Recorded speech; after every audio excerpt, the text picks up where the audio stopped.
He's been gone for 2 weeks, the better part of 2 weeks, but he's back now and he's jumping right back into it. Now, welcome back to Trent Takes On 2.0. I'm the Trent from the title of the show. It's been 2 weeks since you heard from me. Bare Naked Ladies fans out there, celebrate. It was the last 2 weeks of my kids' summer. Today's the first day of school, which means, I have free time again, and I can record in the house. I think it's still way too hot to record in my garage. So, yeah. So I get to go at the kitchen table right now. This is nice. But over the last couple weeks of summer, I've had to do some juggling, and we had a kid with a broken toe, which requires trips to the orthopedist and blah, blah, blah. We had dentist trips. We had illness and just wellness trips. We're having an illness visit. Wellness trips to the pediatrician. We're all set. We got haircuts. Very exciting. We had to get ready for school. So they're ready for school. They're at school now. They're very excited. They both woke up early on the first day of school, which honestly, shock.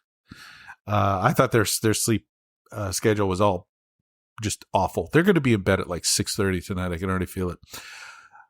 But as for me, wow, what a 2 weeks it's been.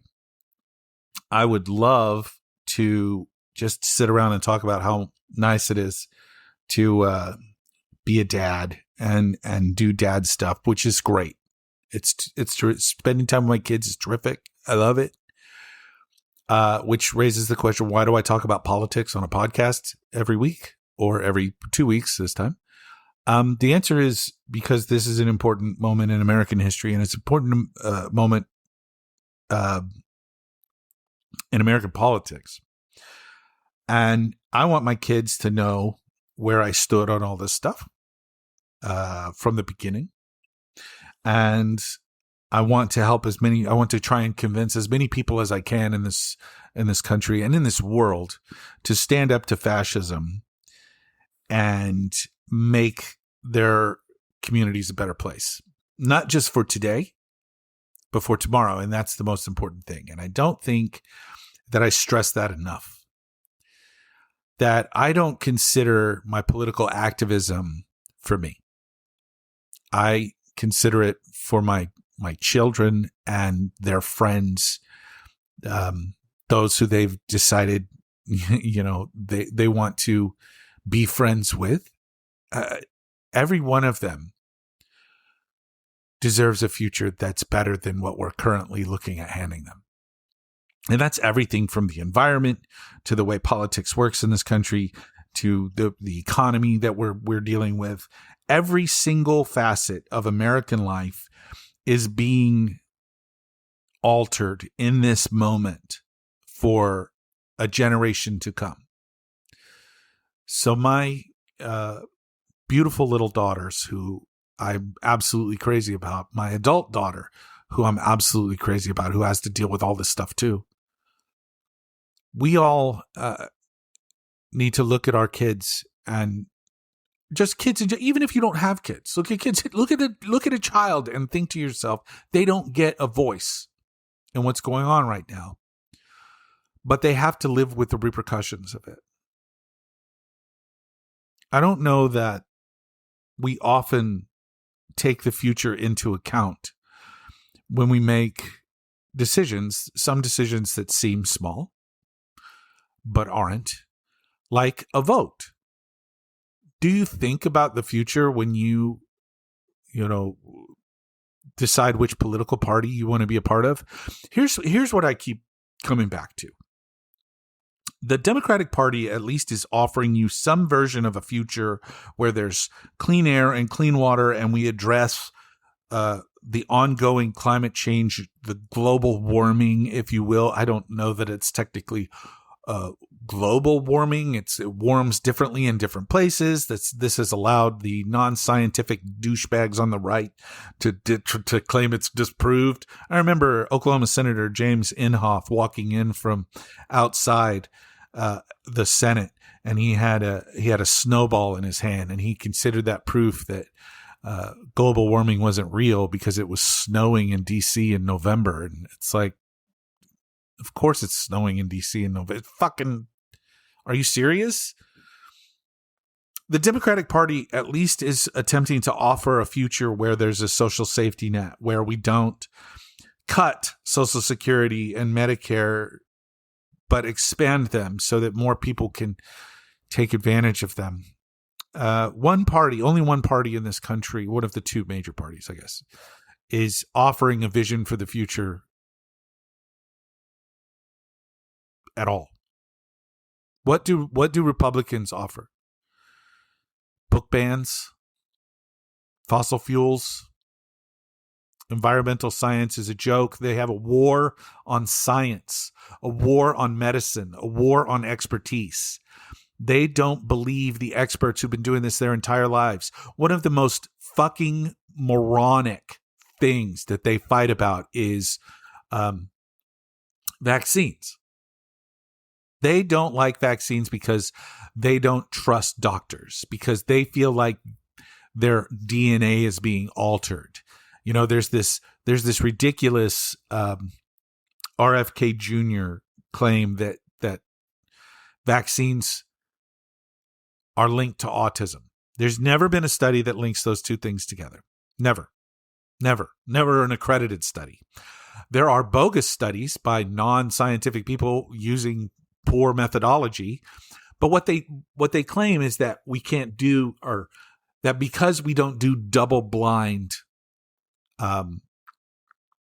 testing groups, that we can't accurately study this. You can't give placebo vaccines to people. That's just, you're condemning them.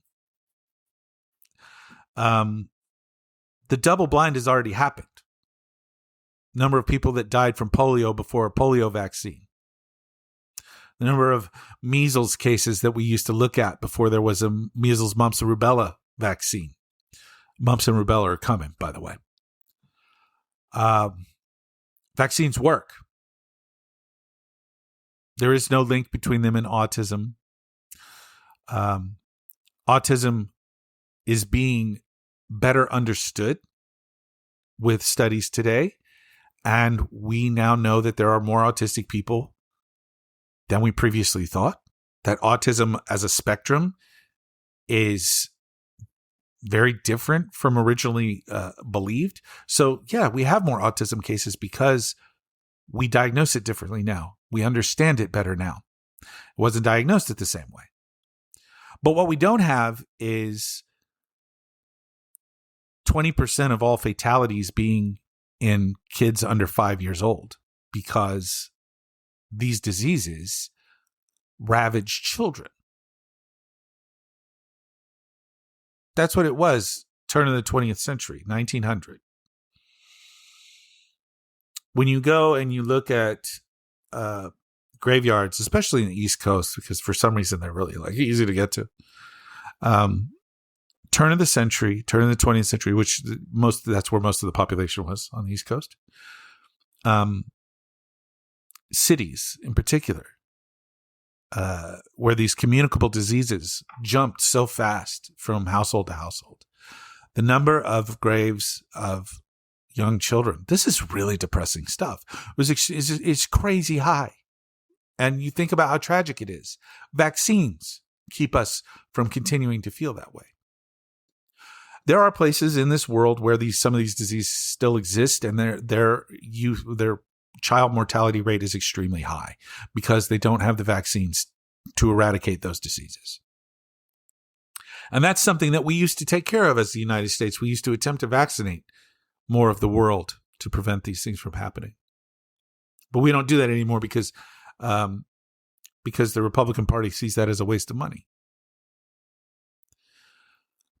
But I talk about vaccinations and the right's ridiculous war on vaccines as proof that they're not genuine in their opposition to these things, because they haven't thought it through. What is the benefit to doctors the scientific community to give people vaccines that A, don't work, or B, cause other problems. Why would they do that? It's a violation of their own oath. You know, the oath of a profession, the Hippocratic Oath. Do no harm. Yeah, that's a real thing. RFK Jr. doesn't take that oath. I saw him say that somebody claiming that that there were no studies that linked autism to vaccines was wrong because they weren't a scientist, so they didn't know. It was Dana Bash, for the record, or a journalist of sorts, CNN host. And she pointed out, you're not a scientist either. And she's right. The Republican Party, the conservatives of this country, and really, quote unquote, conservatives worldwide, the far right, if you will, have adopted some very dangerous ideals. And they don't have a vision of the future. They only claim that the present is broken and that authoritarians can fix it. So if we vest all our power in these individual leaders, then they'll straighten things out. It hasn't worked anywhere, for the record. Everywhere that authoritarians, demagogues are elected or chosen to lead, within a decade, you end up in absolute ruination. Russia is in a terrible way. They are getting their asses handed to them by the Ukrainians in this war that is in its 5th year now. It's crazy. It is madness that people continue to vote for the Republican Party, to continue to vote for essentially cult-like beliefs that these people do anything for anyone other than themselves. They've handed these people power, and all they've done with it is abuse it. They have handed these people offices of authority, and all they've done is corrupt them. And that's what's going on right now. And that's why all of the polling, when you talk to people, they hate what's going on in this country right now because it looks terrible. There is a secret police force wearing masks, kidnapping people off the street, calling themselves Immigration and Customs Enforcement, and just grabbing people, questioning them, detaining them without even due process. If they can do it to someone who isn't a citizen, they can do it to a citizen too, because they're not asking for proof and they don't care. It's all about terror. And that makes Immigration and Customs Enforcement not an actual law enforcement arm. It makes them a secret police answerable to a president who has embraced fascism. That's what they're doing. This is the equivalent of the brown shirts in Nazi Germany. This is the equivalent of the SS. And for those who are like, Trent, you're not supposed to bring up Nazis. If you know anything about your history, if you know anything about the history of the rise of the Third Reich, you see a lot of parallels. A lot of the same rhetoric. A lot of the same things happened. A lot of scientists and experts fled Germany. Books were banned. Books were burned. Education became indoctrination. And that's what the right would do today in this country. The future of this country is in the balance right now, in this very, very moment. And that's why I feel bad sometimes, because I feel like I should be doing my podcast every day. That I should just have a radio show where I talk about the same thing every day. You get tired of that, I'm sure, but it's important that we keep this top of mind because you only get to fail one time.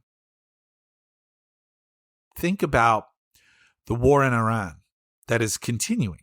Remember the little excursion. We're going to take a little excursion. It's going to be over in just a few weeks. That was February. It is now August. The USS Abraham Lincoln is an aircraft carrier that has been in deployment for 9 months. They are out of supplies. They are rationing food. Their fresh water is basically exhausted. Hygiene has stopped. And that is a United States aircraft carrier. I don't know what they're thinking. I don't know what they're doing. The logistics, everything is breaking down. I'm just pointing that out as an example. That reporting just happened because the loved ones of the crew members of the Abraham Lincoln have started to complain to the media. They don't know when they're going to get home. They don't know when they're going to be out of deployment. They're going to be recalled from deployment. I think that's what I'm supposed to call it. We have warmongering morons in charge of our civilians in charge of our military right now. I'm talking about Donald Trump and Pete Hegseth. And I'm not afraid to say those things because I still am protected by the First Amendment. We're allowed to criticize our government, even though Donald Trump seems to think that it's treasonous to criticize him or his government. It's not. It's actually the opposite. One of the most patriotic things you could do as an American is tell your leadership that you do not approve of what they're doing. This is democracy. This is rule of the people, rule of the many. The office of the presidency, in fact, the offices of every representative, of every senator, of every permanently added to the bench judge, federal justice. Every position of power in this country is handed to these people by the people of the country. You are a steward of that power. You are not its final destination. You hold it for a moment and then you surrender it. And the people still have the ability, in many cases, to change their mind. To say, we shouldn't have allowed this idiot to be in charge. Sometimes things come out, bad things come out, and you're like, well, we never would have voted for him under those circumstances. I keep using the word him. I keep engendering this fictitious evil person as a male because almost every time the awful person is a male. It is a difficult time to watch the news because you're either getting the truth, which is absolutely infuriating, or you're getting the sane-washed, sanitized Fox News, One America, Newsmax, alt-right version, which is so dripping with bleach that it's no longer recognizable as actual truth. Because it's not. It's not. They just twist everything into some palatable version of what's going on. Or they just outright lie. Happens all the time. Propaganda. It's a difficult time to stay in the know. It's a difficult time. I've done podcasts about, the propaganda network. I've done one of the recent ones was about the civil war that's erupting within the Democratic Party between the establishment Dems and the progressive Dems. Like, we're supposed to be afraid of ideas or something. Like, purity tests are only something that happens on the left for some reason. We have purity tests. The right has loyalty tests. It's kind of wild. I don't agree with Senator John Fetterman on pretty much anything anymore. I guess there's a few things. I think he seems to be all about taking money, big money out of politics. Well, yeah. That's the heart of the problem, to be honest. The amount of money that's spent in politics is insane. And that's our Supreme Court's doing. Supreme Court majority selected by Republicans who did not win the majority of their own elections. Thomas and Alito were both put on the bench by George W. Bush, who lost the 2000 election, but was granted the win by a conservative Supreme Court. So you got Thomas, you got Alito, and then you've got Gorsuch, Kavanaugh, and Barrett, who were all appointed by Donald Trump in his first term, where he lost by almost 3 million votes, the 2016 election. So that's five of the 9 justices appointed by presidents who didn't even win their election, their popular votes. They won the twisted version of the election that we call the presidential election. The only election in our country where you can win without actually getting the most votes, which is just cray-cray. A little coffee for me there.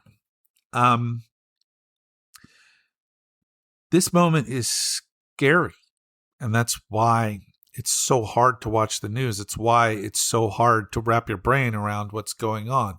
The abuses of power, the corruption, the ongoing propaganda and the gaslighting, and the new attack line from the Republicans in the lead up to this midterm election is that the Democrats are communists. And we are right back to the 1950s and Joseph McCarthy and the Red Scare. But communism was defeated. And there is nobody talking about communism except for the Republicans who are saying, be scared, be scared, be scared of the communists. The communists are coming for you. This is blah, blah, blah, blah. This is pure propaganda. This is exactly what I'm talking about. The right is going to lean into a lie because that's all they have. They can't win on their ideas because their ideas are terrible. They can't win on their stewardship of our country because since they've taken over in the last, whatever it is, 19 months, almost 20 months here, what have they done? They've taxed us without our approval. That's what a tariff is. It's a tax. It's a tax that's paid by us, the end user of imported goods. They've taxed us without our approval. They've cut taxes on the wealthiest Americans and cut programs to pay for it. And they didn't even pay for it. Yet they've taken assistance from the poorest Americans, food off of the table of children. There are millions of Americans that live below the poverty line. They have cut benefits to them purposefully, knowing the damage that it would do. They have cut healthcare assistance, knowing that not only would it remove many of those people from the healthcare rolls, but it would cause an increase in healthcare costs for everyone else because many of those were simply low-income, healthy people, young people, the people who use the Affordable Care Exchange. Healthcare in this country is completely out of control. And I don't mean that just from a cost perspective. I mean that from an effectiveness perspective. People seem to like their doctors, but when you ask them to change, they're like, well, no. But what if the doctor that you change to is better? I mean, we have standards that they have to meet. My favorite thing is people love their insurance. They claim people love the right claims that people love their health insurance. No, they don't. Anybody who loves their health insurance doesn't have to use it or is on Medicaid or Medicare, I guess. It's a joke. Health insurance is terrible. It's beyond terrible. My family has an extremely expensive PPO healthcare program that, quite frankly, isn't accepted at a lot of places. And we actually paid extra to get the PPO because it's supposed to be accepted pretty close to everywhere. Yeah. I can't get x-rays for my 9-year-old unless I pay for them out of pocket to monitor her scoliosis. I want you to think about that for a second. As we monitor scoliosis, as we monitor these things, testing for anything, as we monitor these things, that is preventative care. That allows us early detection and can take a very, very expensive type of treatment when we finally have to deal with something that becomes acute because we never prevented it in the first place. We weren't ready for it. We take that very expensive acute thing and we prevent it.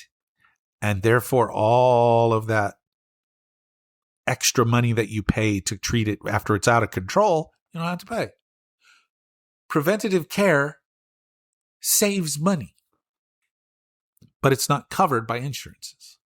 Think about it. One of the things that the quote-unquote progressive left has won over the regular Dems on, seemingly, everybody seems to be in on it, is that we have to get to a place where we have universal health care, that we treat, as Bernie Sanders says, healthcare as a human right, not as a privilege of the rich. He's right. Why can't we do it? Every other civilized country on earth does it. Why can't we do it? What makes us special? What makes us too dumb to be able to pull off what the rest of the world does? We have essentially limitless resources in the United States of America, and we use them not for good, but for ill. Could we be the world leader in green energy? Abso-fucking-lutely. That's what we were on track to be.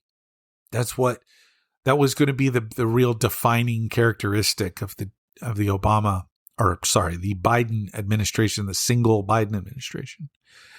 In the Infrastructure Act, there was so much support for green energy, a huge amount of money. I believe it was like $600 billion for green energy projects.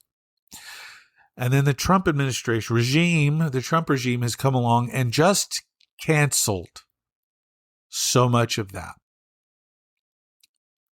Just canceled it. Signed into law and now canceled. Well, I can tell you what I would do with the ICE budget. And I don't mean frozen water. If I were the next president, I would go ahead and slash that ICE budget to zero. Just like you slashed our green energy budget to zero. We don't need immigration and customs enforcement. We don't. It is an unnecessary arm of the United States government. It didn't exist before 2003. Didn't even exist. We were able to effectively deal with immigration without Immigration and Customs Enforcement. There are plenty of other law enforcement opportunities or arms of the United States government and local governments to properly control immigration and customs. Yep. We did it. We did it before. ICE is unnecessary. So when Democrats now are running on abolishing ICE, that doesn't mean we just stop enforcing, like border safety. We should still absolutely. We're not saying defund ICE and CBP and the firearms, tobacco. What's the ATF? Alcohol, tobacco, firearms. They used to help out at the border. The Drug Enforcement Agency used to help out at the border. Federal Bureau of Investigations dealt with criminal rings. The smuggling rings, people smuggling rings, but human trafficking. That's what I'm looking for. Hello! We were able to do all of this before. And we didn't have to terrorize neighborhoods to do it. We need an absolute comprehensive immigration overhaul. Anybody who tells you differently is cray-cray. We don't have enough immigration judges to deal with the dockets that we have right now. And what has the Trump regime done? Fired hundreds of immigration judges because they don't want to actually enforce the laws. They just want to deport everybody. It doesn't matter that you're here with reason. It doesn't matter that you have an actual pending case. They don't care. They want you out. You're an outsider, and this racist, xenophobic, misogynistic, bigoted, evil regime wants you out. And it starts with the immigrants, and then it will continue into the citizens that they don't consider worthy of being citizens of the United States. That's what the whole challenge to the 14th Amendment was about, the removal of birthright citizenship. It's so that they can determine who is a citizen and who is not. These are dark days. This is a dangerous time. There are two things that are preventing the full fascist takeover of this country. Number one, the size of the country and the institution that you have to use to control it. We've never had hundreds of millions of people in a fascist country. It's just never happened before. Fascism is really hard to control that many people. It's hard to control that many people.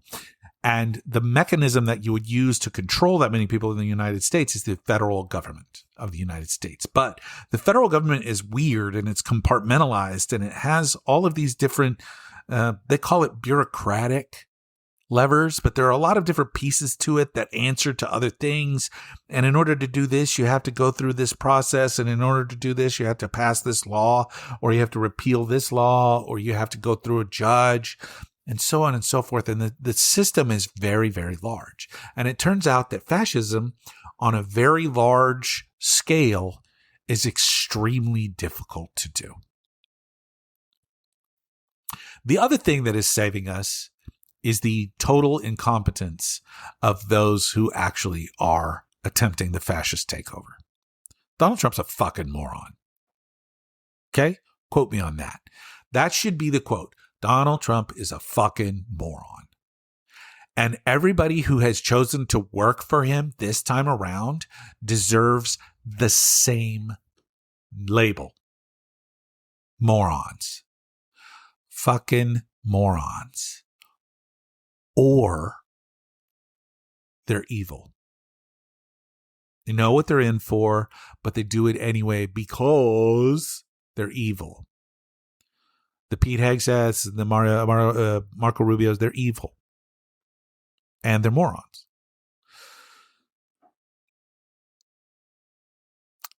We have a chance in just a couple months in the midterms to turn over the apple cart. We have a chance to upset the fascists right here in the moment and to slow them down to a crawl. And that's by taking over the houses of Congress. We can do this. They're going to fight us on it. They're going to deny the results. They're going to say that didn't really happen, but we're going to kick the shit out of them at a level that they've never seen. To quote Trump, at a level that they've never seen. Unlike anything we've ever seen. You're going to get your asses kicked like that in this election. And it's going to be glorious. And they're going to cry about it. And they're going to deny that they really got their asses kicked. But it's not going to matter because they're going to get their asses kicked. Because we're all making a plan. You're making a plan to vote. You're making a plan to help. You're making a plan to help other people vote. Yeah, it's coming. Because we're united against you. I'm looking forward to it.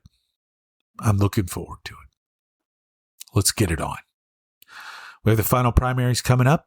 Super excited. Let's do this. Cannot wait. I can't wait to start holding people to account. This is going to be great. It's going to be a struggle. It's going to be honestly, it's going to be a struggle because they're going to fight every step of the way. But we're going to slow down their takeover to a crawl. And they're going to have to do it for free. Yeah, that's right. Just you wait. I want to take a moment just to thank you all for being with me as always. If you're with me in this, you're on the good team. You're on the good side. You're in the fellowship of the ring. It's determined to destroy the One Ring and the armies of Sauron. That is my LOTR reference for the day. I appreciate you, all of you. Please, please, please join me again next week. I will be back next week. Now that the kids are in school, I have some freedom. Join me again next week.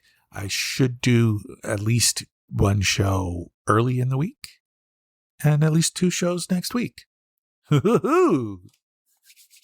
Threaten everybody with a good time. In the meantime, please share this with a friend or an enemy or a neutral. That would be the third category, right? Friend, enemy, neutral. Yeah. I appreciate you all so very, very much. Spread the good word because that's how we grow. I'll be back with you before you know it. Once again, be good humans. All right. We're all in this together. It's the very least we can do. Till next time. Love you.